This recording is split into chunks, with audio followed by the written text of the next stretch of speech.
건설사 미분양도 그건 뭐예요? 이게 예를 들면은 다인건설 아시나요?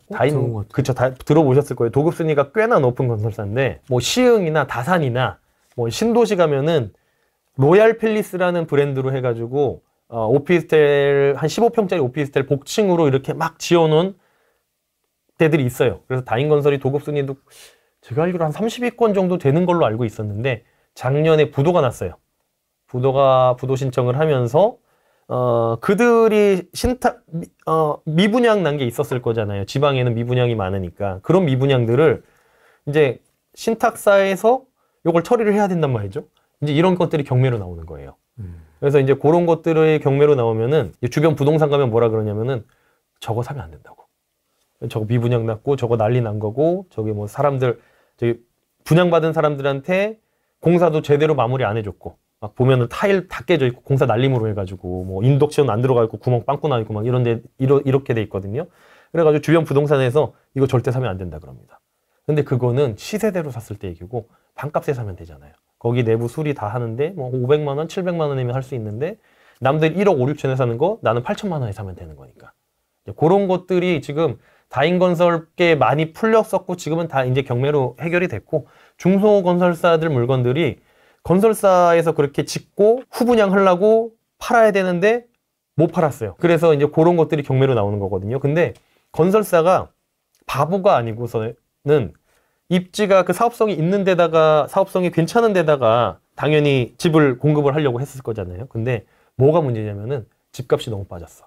2020년 19년에 지은 거는 그 당시에 분양할 때는 2020년 19년에는 집값이 이렇게 올라 있을 때란 말이죠. 근데 분양하는 시기에 후분양하려고 막 2021, 2년에 분양하려고 그러는데 집값이 빠져버렸어. 그러면은 집값을 얘네들이 이걸 낮출 수 있을까요? 못 낮춥니다. 기존에 분양받은 사람들이 있잖아요. 얘네들 그래가지고 이제 이거를 반값에라도 사실 팔면은 되는데 그렇게도 못 팔고 그냥 손 털어버리는 거죠.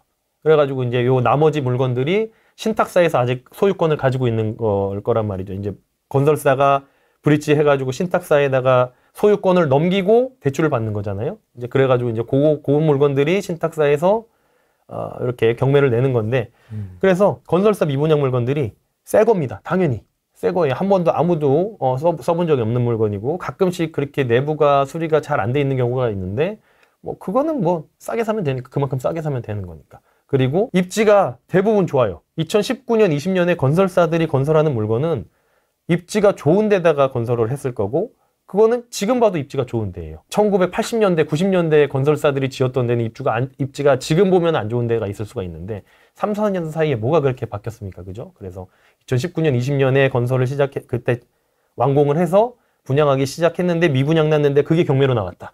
그런 애들은 입지도 좋고 새 거에다가 뭐 그렇습니다. 그래서 싸게 살 수도 있고. 근데 싸게 사는 것까지는 오케이인데 그게 그런 이슈는 없습니까? 이게 중간에 부도가 나서 나온 네. 물건이라든지 미분양이 나서 나온 물건이라든지 이러면 네네. 어쨌든 공동주택이니까 그쵸. 나만 받는다고 끝나는 게 아니잖아요. 예. 다른 애들도 해결이 돼야 되는 상황이고 그 다음에 공용 공간이 있고 커뮤니티가 있고 이러다 보니까 맞습니다. 지금 말씀하신 게 네. 중요한 게 그래서 그 한 통이 한 채가 경매로 다 나왔다. 이건 하시면 안 되고 왜냐면은 그러면은 관리하는 주체도 관리사무소도 운영되지 않고 있고 뭐 입주자 대표 뽑아가지고 관리사무소 새로 운영해야 되고 하는데 예를 들어서 제가 최근에 올 초에 샀던 게 이제 또 세미나 같이 하셨던 분들 제 주변 분들 모아가지고 이제 입찰하러 갔거든요. 자, 가자. 네, 그죠.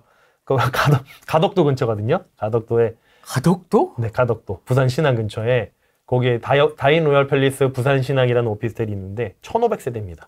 근데 그 중에서 300개가 경매로 나왔어요. 나머지 1,200세대는 한 달에 15건, 20건이 계속 전 월세가 맞춰지고 있어요. 안 살 이유가 없죠. 관리사무실도 다 운영이 되고 있고 300개가 나왔는데도 정상적으로 잘 돌아가고 있네요. 그렇죠. 1,200개는 잘 돌아가고 있죠. 부산 신항이 가덕도 가보셨어요? 아니요. 안 가보셨죠. 거기가 생각보다 가보시면 깜짝 놀랍니다. 왜요?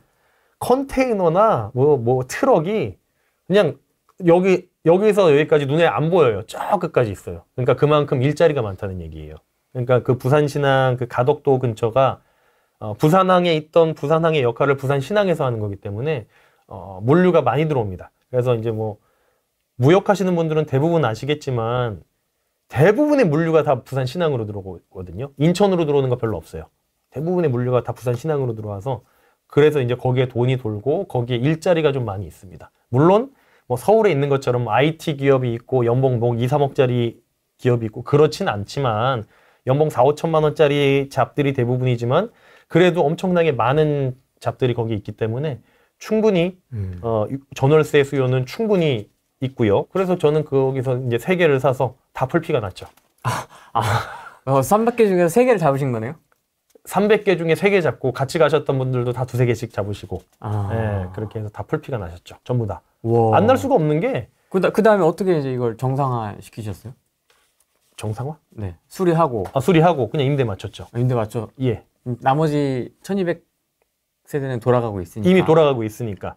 물론 월세가 55만 원 정도 받던 게 50만 원, 48만 원으로 떨어졌어요. 갑자기 2, 300개가 확 그 시장이 풀리니까 전세도 1억 2, 3천 하던 게 1억으로 떨어졌고 좀 떨어지긴 했습니다만 애초에 뭐 7천만 원, 8천만 원에 샀는데 뭐 그런 것들이 지금 할 수 있는 2024, 5년에 할 수 있는 이때밖에 못하는 거지 않을까 이제 그렇게 생각을 합니다. 어떻게 보면 이 재작년과 작년의 그 하락장의 뒷수습을 맞죠. 떡고물이라고 해야 될까? 떡고물, 그렇죠. 뭐 어쨌든 떡고물 맞죠. 뒷수습하는 네네네 맞습니다. 과정에 나오는 물건들. 그렇죠.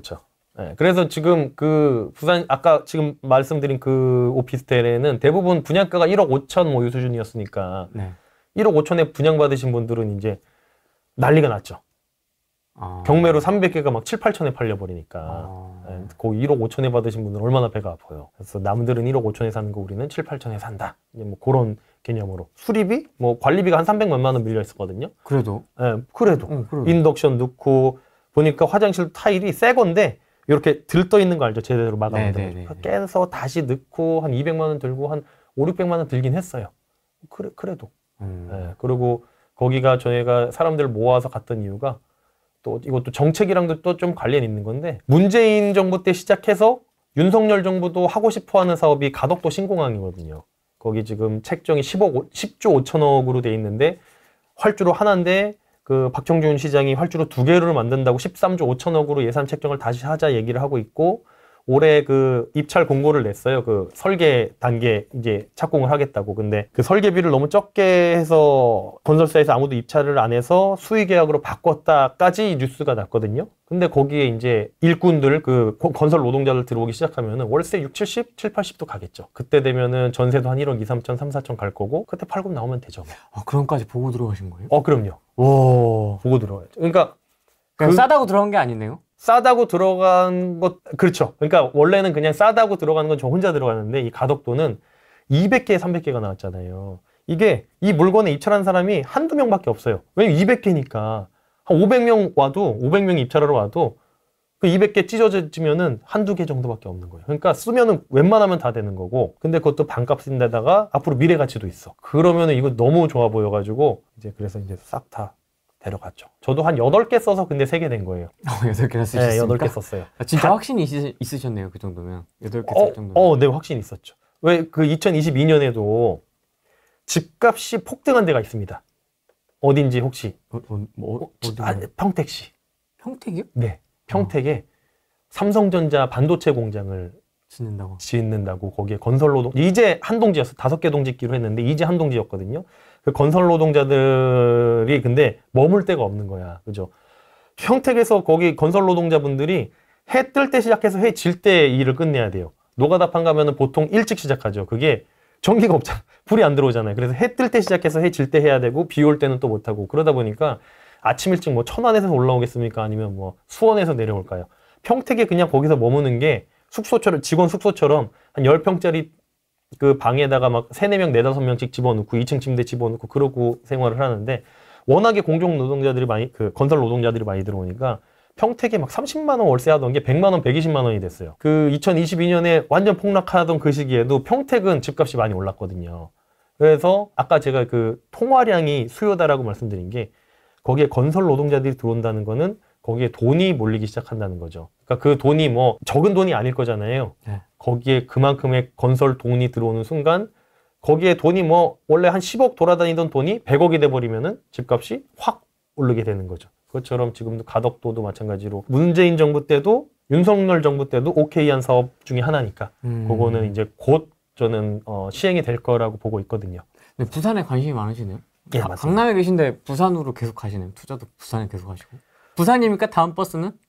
저 그거 하잖아. 그건 대답 못 할 것 같고요.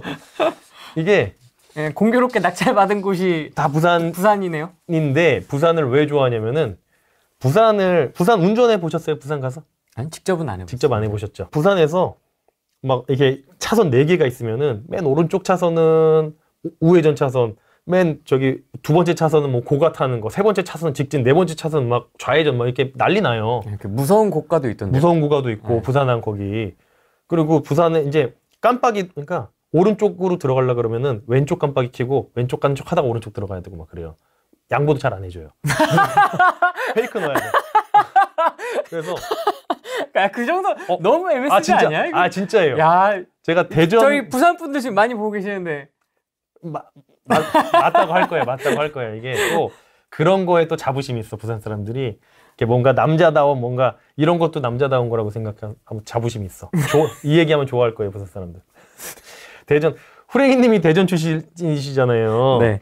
대전 가면은 이 사람들은 느긋해. 크랙션 소리 한번 들어본 적이 없어요. 여기 양반 도시잖아. 충청도는. 대전에서는 그 기능이 안 쓰이죠. 안 쓰이죠. 네. 아니 왜 안 가지? 그러면서 앞으로 가고 그냥 제가 이상한 사람이에요. 대전 가면은. 근데 부산 가면은 제가 되게 답답한가 봐. 저 엄청 뒤에서 크랙션 누르고 하더라고요. 근데 그 얘기를 괜히 드리는 게 아니고 부산은 말 그대로 산이잖아요. 앞에는 바다, 뒤에는 산이야. 확장할 공간이 없습니다. 부산은. 그러니까 서울만 해도 뭐 김포를 갑자기 뭐 서울로 하겠다는 동, 뭐 저기 사실 수서, 자곡동, 내곡동만 해도 빈 땅이 많잖아요. 저는 그 부동산 투자할 때 대전, 세종이 앞으로 청사들도 뭐 들어가고 뭐 공사들도 들어가고 좋아질 게 보이지만 부동산 가격은 좀 다르다고 보거든요. 대전, 세종만 가도 빈 땅이 많잖아요. 많죠. 네, 그 동네는 좋아질 건 알겠어. 좋아질 건 알겠는데 여기를 재개발할래? 그 옆에 그냥 빈 땅에다가 지을래? 건설사 입장에서는 그냥 빈 땅에 짓는 게 훨씬 편하잖아요. 돈도 많이 세이브되고.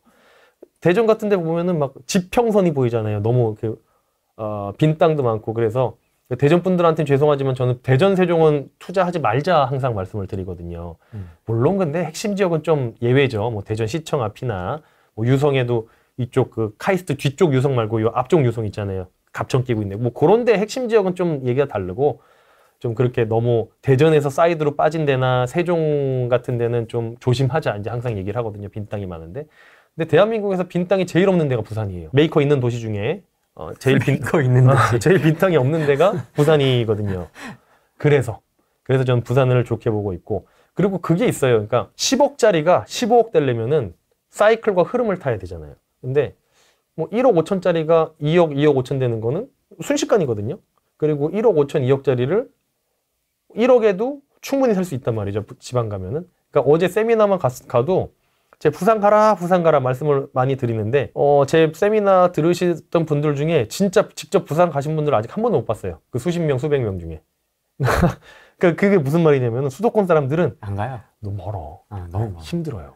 네. 그래서 경매만 하러 가도 예를 들어서 5억짜리 서울에 5억짜리 노도강에 예를 들어 5억짜리 아파트가 나오잖아요. 5억짜리 아파트는 한 4억 6, 7천에 한 10% 정도 싸게 팔리면은 잘 산 거야. 5억짜리 아파트. 근데 부산은 5억짜리 아파트 막 3억 5천, 4억에 팔립니다. 근데 노도강의 아파트 5억짜리 아파트는 전세가 한 2억 5천, 3억 한단 말이죠. 근데 부산의 5억짜리 아파트는 전세가 한 4억, 3억 8천, 4억 정도 해요. 그럼 갭은 이게 어차피 나는 내가 살 게 아니잖아. 내가 거주할 게 아니잖아요. 그러면 인풋 대비 아웃풋을 보면은 이게 부산이 훨씬 괜찮단 말이죠. 그래서 저는 부산을 좀 많이 가고 있고 앞으로 미래 가치도 부산을 자꾸 이제 노인과 바다네 뭐네 막 그렇게 얘기들을 많이 하잖아요. 근데 진짜 노인 많은 데가 뭐 이거는 뭐 정량적으로 어디에 통계가 있는 건 아니겠지만 타워팰리스 단지 있죠. 그 단지에 보면 타워팰리스 한 동이 몇천 세대씩 되잖아요. 그래서 A, B, C, D, E, F, G 7동이 있는데 그래요? 예, 7동 많아요. A, B, C, D 동이 1차, E, F 동이 2차, G 동이 3차인데 한 동에 한 2,000세대 될 거예요, 아마. 정확히 모르겠습니다. 거기 단지 안에가 거의 10,000세대 가까이 될 건데 거기 가운데 보면은 반트라는 헬스장이 있어요.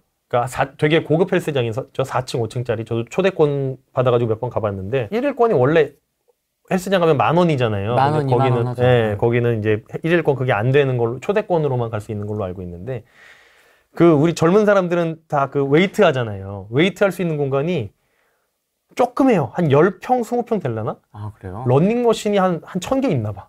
그 사이클 타는 거 1,000개 있고 뭐 그런 식으로 그냥 그 노인분들이 대부분인 거예요. 그 동네는. 그래서 그 반트 거기에는 앰뷸런스가 자주 왔다 갔다 해요. 자꾸 사우나에 쓰러지셔. 어르신들이. 혈압이나 뭐 이런 혈압이나. 때문에. 예. 그래서 강남 세브란스가 근처에 있잖아요. 그래가지고 강남 세브란스 앰뷸런스가 엄청 왔다 갔다 하고 그렇습니다. 그래서 그러면은 타워 팰리스가 노인이 많다고 해서 투자 가치가 없을까요? 왜 거기에 노인이 많을까요? 젊은 사람들이 못 사니까. 그죠? 젊은 사람들이 거기 와서 살 수가 없으니까. 젊은 사람들이 40억이 어디 있습니까? 근데 노인들, 성공한 노인들, 은퇴하신 사업하신 분들은 거기가 편하거든요. 모든 시설 다 갖춰져 있고 병원 가깝고. 그래서 이제 노인분이 많은 건데 부산도 저는 마찬가지라고 생각을 하거든요. 이렇게 서울 강남처럼 양질의 엄청난 고액의 연봉의 일자리는 서울만큼은 없더라도 부산의 인구들은 양산 되게 잘 해놨거든요. 양산 지금 여기 제인이 형님도 양산 가서 사시는데 양산 위로 조금만 넘어가면 울산 그리고 여기 옆에 김해 창원이 광역시를 제외하고 인구가 제일 많은 도시가 창원이거든요. 100만이 넘어갑니다. 그래가지고 이제 창원 이런데 이미 다 부산에 있는 대기 수요란 말이죠. 부산의 집값 요만큼만 떨어지면은 이번엔 다 같이 떨어졌으니까. 근데 부산에 조금만 틈이 보이면은 양산, 창원, 김해 사시는 분들이 부산으로 안 들어올까요? 들어올 거란 말이죠. 그래서 이제 부산의 해운대에 용호동에 부산역 근처에 남구에 이런 데는 아파트 값이 6, 7억, 7, 8억씩 하니까 젊은 사람들은 거기에 살 수 없어서 쫓겨나가는 경우라고 저는 생각을 해요. 그래서 부산이 투자 가치가 없다고 얘기하시는 분들이 많은데 부산 아마 안 가보셔서 그럴 거예요. 아마 이런 것도 좀 있지 않겠습니까? 그 서울의 노원하고 아까 비교를 해주셨는데 네네. 노원이 비록 갭은 클지언정 부산의 같은 가격의 아파트보다는 상승 폭이 좀 더 있지 않겠느냐. 그럴 수도 있죠. 네. 근데 저는 이게 한 채를 가진다면은 저는 노원에 당연히 가져야 되는 게 맞다고 생각을 해요. 근데 투자를 하는 거잖아요. 그러면은 그 갭을 또 생각을 해야 되거든요. 노원에 있는 집은 갭이 2억 5천이 들어가고 부산에 있는 집은 갭이 한 1억에서 1억 2천 정도 들어갈 건데 경매로 만약에 노원에 있는 집은 5천만 원 싸게 살 수 있고 부산에 있는 집은 1억에 싸게 살 수가 있어. 그러면 노원은 갭이 1억 5천이 들어가고 부산 집은 2, 3천만 원 들어간다는 말이죠. 그래서 여기서 노원 집이 2배 올라줘야 부산 집 그 수익률로 봤을 때 6배 지금 벌써 투자한 금액이 6배가 차이가 나는 거잖아요. 부산에 그래서 그냥 만약에 제값에 단타로 판다고 하더라도 부산에 아까 5억짜리를 4억에 사서 갭이 2천만 원 들었다 해서 단타로 팔면은 1억을 먹는 거잖아요. 그러면은 다 2천만 원 넣고 5배가 되는 거지만 노원 집은 계산이 잘 안 되지만 그게 좌우지간 수익률로 봤을 때는 사실 비교가 안 되는 수준이란 말이죠. 그래서 한 채를 가지고 가야 되면은 당연히 똘똘한 한 채 강남에 해야 되고 당연히 서초에 해야 되고 그거는 맞지만 서울에 해야 되는 건 맞지만 여러 채를 갭으로 산다고 했을 때는 오히려 갭이 작은 게 더 중요한 거라고 생각을 하거든요. 그래서 저는 지방을 하고 있고